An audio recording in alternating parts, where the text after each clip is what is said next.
We got Super Bowl right around the corner. I'm gonna show you how to turn this bag of tortilla chips into the sickest platter of Super Bowl worthy nachos. Let's get this fiesta started.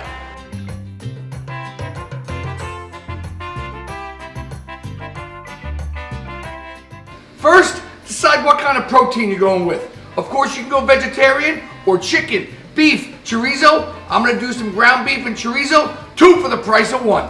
Make sure you have a nice hot pan to sear that beef and brown that chorizo. A little bit of oil to get the party started.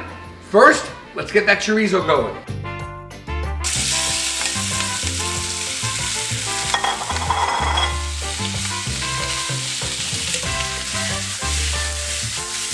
Smoking hot pan, let's go in with the ground beef so it caramelizes.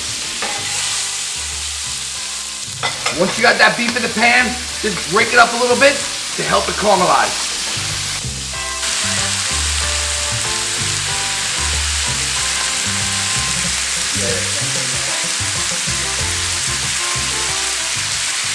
As our beef is browning beautifully, try and say that 3 times fast, we're gonna season it up with a little bit of cumin, a little bit of chili powder, and some oregano. Or you could use your favorite taco seasoning. Of course, a little salt and pepper.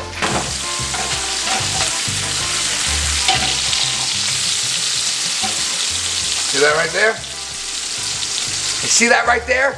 That's what you want your chorizo to look like. Nice, crusty texture. Same thing with the beef. Nice and golden brown. Texture equals flavor. We got these crunchy bits of chorizo. We're just gonna throw it on some of that quicker picker-upper to drain out all that excess grease. We're gonna take our seasoned meat, hit it with a little bit of tomato product. I'm using some crushed fire-roasted canned tomatoes. Gonna bring it all together with a little bit of chicken stock or water, emulsify all that fat to make a nice taco meat sauce.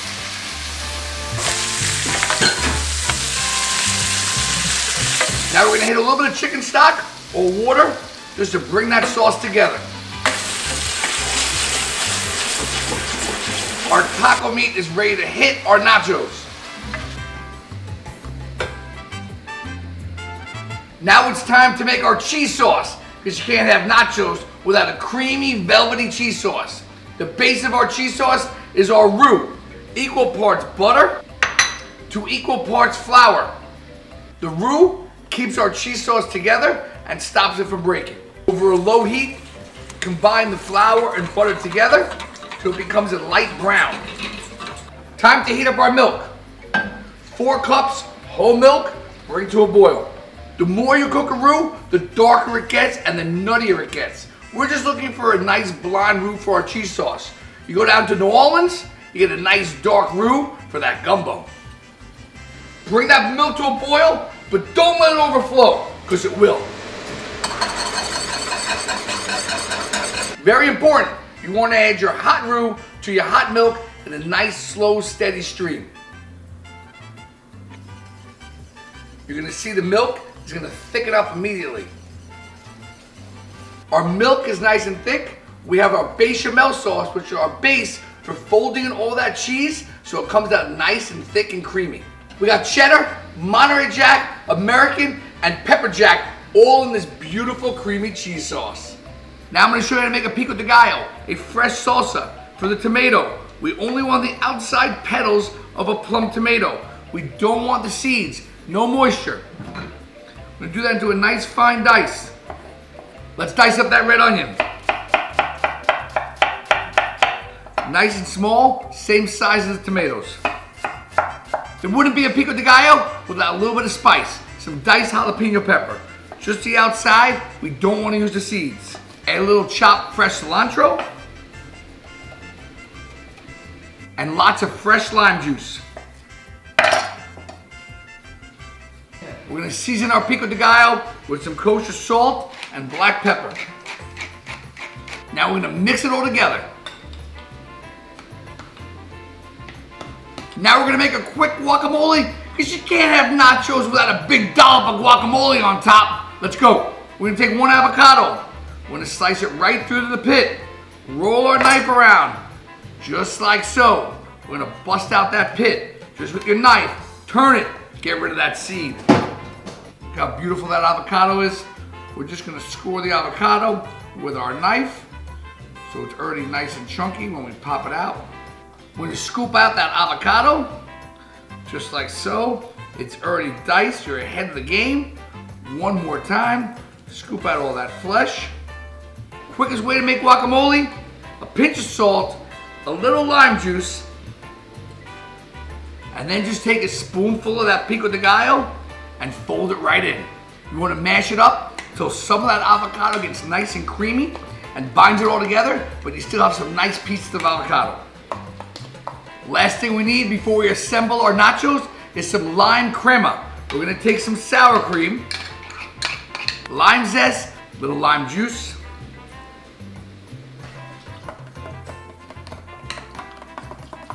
What we're doing is we're thinning out our sour cream because I hate when there's a big dollop of sour cream on top. We're gonna thin it out and spread all over the place.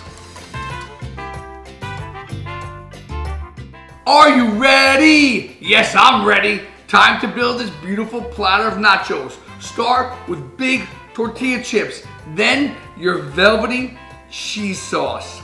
And don't be shy on that cheese. More cheese, more better. Come on now, all over the place. Next, our beautiful ground seasoned taco meat. Here we go.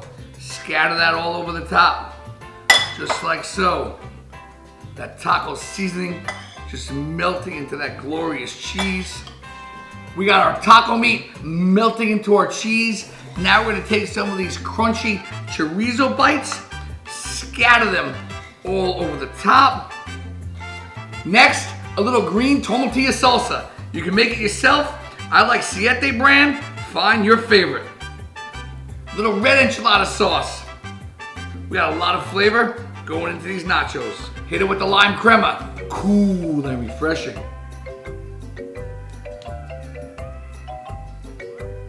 What's nice about the lime crema is I hate that big dollop of sour cream when you gotta fight to pick it up with your chip and your chip breaks.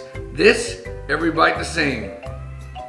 Next, we're just gonna scatter. We're gonna scatter a little bit of this pico de gallo, try and get some of that moisture out, just gently over the top. Want that beautiful color. Bringing this baby on home with some of that homemade guacamole right on top, right in the middle. Get all that good stuff. A few slices of pickled jalapenos all over the place. Last but not least, just a little dusting of fresh cilantro. Your Super Bowl party is not complete until you serve this Super Bowl worthy platter of nachos. Now it's a fiesta. I might just eat this whole platter myself. Crunchy, creamy, spicy, and oh so delicious.